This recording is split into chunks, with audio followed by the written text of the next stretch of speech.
नमस्कार, सत्यहिंदी.com पर आपका स्वागत। मैं हूं शैलेश। जोशी मठ के शंकराचार्य अविमुक्तेश्वरानंद पोक्सो मामले में अग्रिम जमानत के लिए इलाहाबाद हाई कोर्ट पहुंच गए हैं।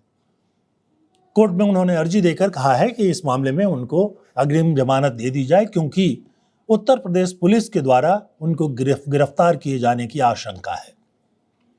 कोर्ट का फैसला अभी इस पर आना है, लेकिन इस बीच शंकराचार्य अविमुक्तेश्वरानंद ने कहा है कि उनके खिलाफ साजिश हो रही है, और साजिश के सबूत के तौर पर आज उन्होंने उत्तर प्रदेश के ही एक पत्रकार की चिट्ठी सबके सामने पेश की, जिसमें पत्रकार ने दावा किया है कि इस मामले को कोर्ट में ले जाने वाले आशुतोष ब्रह्मचारी नाम के जो संत हैं, उन्होंने संपर्क किया था उनसे, यानी पत्रकार से ये ब्रह्मचारी जी जो हैं इन्होंने संपर्क किया था और उनसे ये कहा था कि आप दो लड़कियों से शंकराचार्य पर आरोप लगवा दो और जो भी पैसा लेना हो ले लो।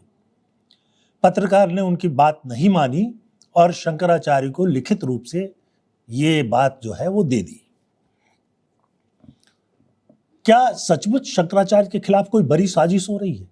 क्योंकि एक मामला तो कोर्ट में है जिस पर कोर्ट ने उनकी गिरफ्तारी का आदेश भी दे दिया है। गिरफ्तार होना ही होगा उनको, अगर उनको कोर्ट से जमानत नहीं मिलती है तो।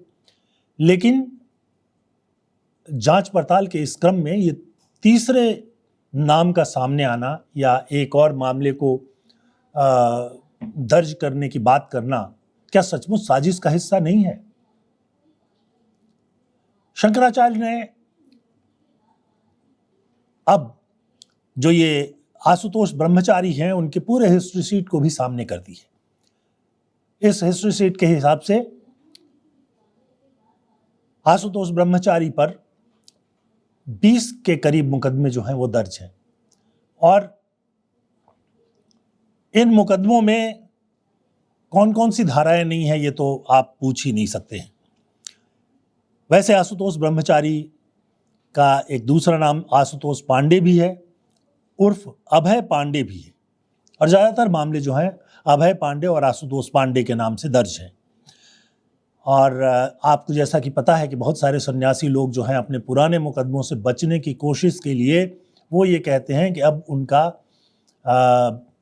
पूर्व नाम जो है बदल गया है, क्योंकि वो सन्यासी हो गए हैं और सन्यासी होने के बाद जो उनका नाम रखा गया है वही उनका नाम है।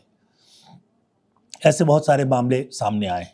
बहरहाल मुकदमे उन पर हैं, उनकी पहचान है, और जो मामले हैं उस पर हम एक पूरा प्रोग्राम कर चुके हैं, इसलिए यहाँ पर ज़्यादा उसका जिक्र करना नहीं चाहते हैं, करने का कोई मतलब भी नहीं है।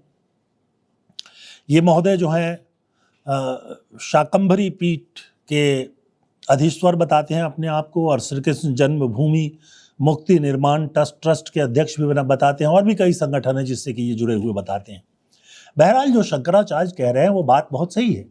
वो ये कह रहे हैं कि जिन दो बच्चों का बयान उनके खिलाफ कोर्ट में दिलवाया गया है या दिया गया है, या जिन बच्चों ने बयान दिया है, वो दोनों बच्चे कभी भी शंकराचार्य से संबंधित किसी भी स्कूल के विद्यार्थी नहीं रहे। वो एक और स्कूल के विद्यार्थी थे, शाहजहांपुर के एक स्कूल के विद्यार्थी थे, और सबूत के तौर पर उनका जो स्कूल का प्रमाण है वो भी वहाँ दिया गया है। तो अब सवाल उठता है कि जब ये जो दोनों छात्र हैं वो उनके छात्र थे ही नहीं, उनके स्कूल में या उनके विद्यापीठ में पढ़े ही नहीं, तो फिर उनके खिलाफ जो पोक्सो से संबंधित मामला रखा गया है वो कब घटित हुआ, कहाँ घटित हुआ, इसके बारे में कुछ नहीं बताया जा रहा है। कुल मिलाकर के ऐसा लग रहा है कि शंकराचार्य सचमुच एक साजिश के शिकार हो रहे हैं, और इसका एक बड़ा कारण तो ये है कि लंबे समय से उत्तर प्रदेश के मुख्यमंत्री योगी आदित्यनाथ के साथ उनका विवाद चल रहा है।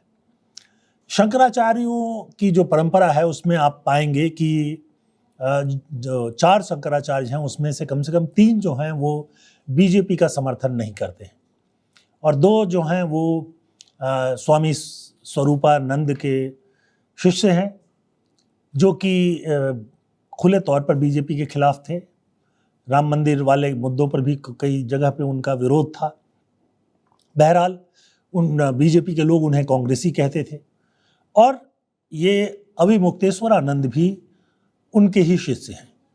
तो ये बात राजनीति में भी फैलती हुई दिखाई दे रही है। अभी थोड़े समय पहले की बात है कि उत्तर प्रदेश के एक उप मुख्यमंत्री ब्रजेश पाठक ने करीब 100 बच्चों का सम्मान किया, जिन्हें बटुक कहा जाता है। ये बटुक जो हैं वो शंकराचार्य के स्कूल में पढ़ने वाले विद्यार्थी होते हैं, जिनको धर्म और शास्त्रों का ज्ञान दिया जाता है।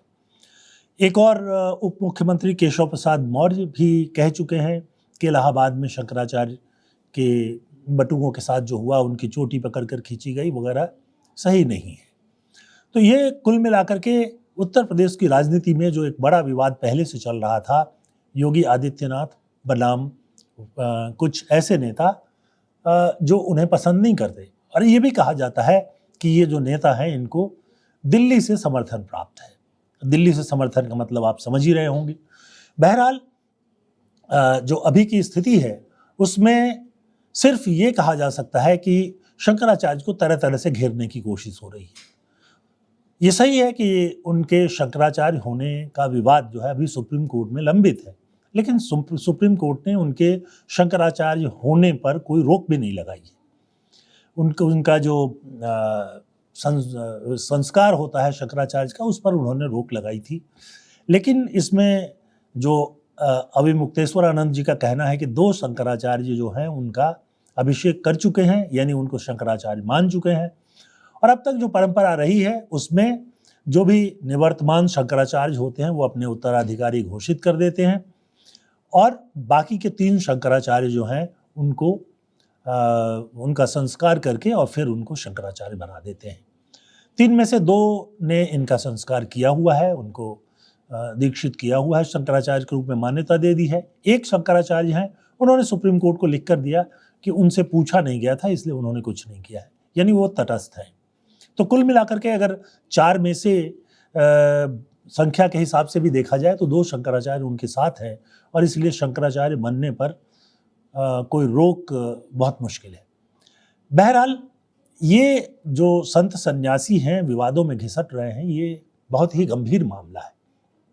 अब शंकराचार्य अभिमुक्तेश्वरानंद का कहना है कि वो गौ हत्या के खिलाफ अभियान चला रहे हैं, इसलिए उनके खिलाफ ये सब कार्रवाइयाँ हो रही हैं। उनका ये भी आरोप है कि उत्तर प्रदेश में गौ हत्या होती है। उनका ये भी आरोप है कि उत्तर प्रदेश के मुख्यमंत्री इसके लिए ठोस कार्रवाई नहीं कर रहे। वैसे हम आपको बता दें कि उत्तर प्रदेश में बहुत पहले से ही गौ हत्या पर प्रतिबंध है।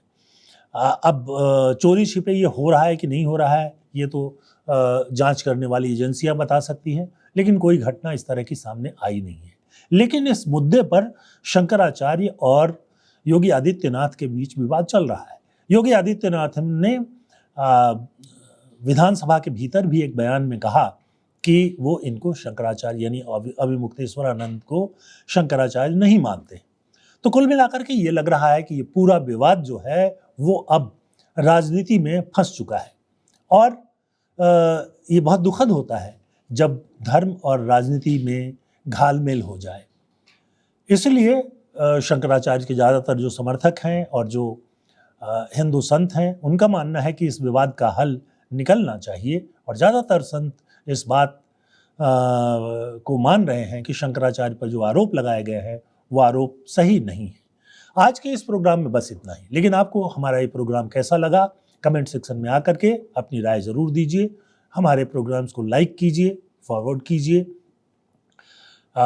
इसके साथ साथ आपसे अनुरोध है कि सत्य हिंदी के सदस्य बनिए। आप सत्य हिंदी के वेबसाइट पर आएंगे तो आपको एक बटन मिलेगा, इस बटन को दबाइए, वहाँ बताया जाएगा कि कैसे आप सत्य हिंदी के सदस्य बन सकते हैं और समर्थन कर सकते हैं। स्वतंत्र और निष्पक्ष पत्रकारिता को जीवित रखने के लिए आपका ये सहयोग बहुत मायने रखता है। बहुत बहुत धन्यवाद। नमस्कार।